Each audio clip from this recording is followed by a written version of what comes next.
You want to know the power of releasing control?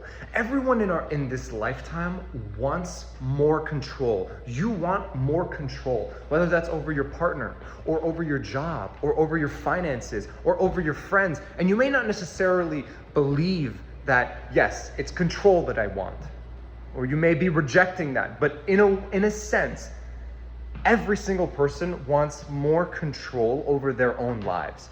But the paradox with manifestation, the paradox with believing in a higher power is that you, as a single being, a single part of this massive machine, you are just one part.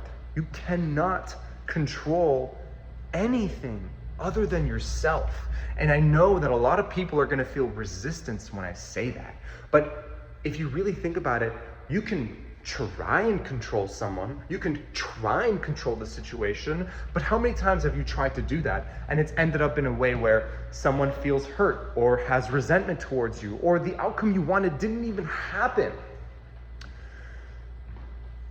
So the point is, you cannot control the situation forever. You can manipulate it and work it in a way that sort of serves the purpose that you want it to in that moment, but control is out of our control. The only thing that I have control over is the way that I react to things, the way that I react to the things that happen to me. When I control that reaction, that is when I can either level up my soul or level down my soul. If I really want to get an A on my next exam or test, what am I gonna do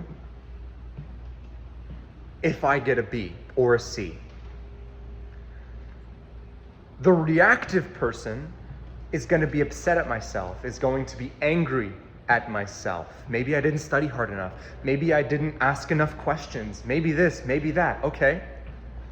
But then the healthy, abundant part of me is going to first forgive myself, saying, you tried your best and you didn't get the result that we wanted. And then I would go into analysis mode. I'd say, well, did I really try my best?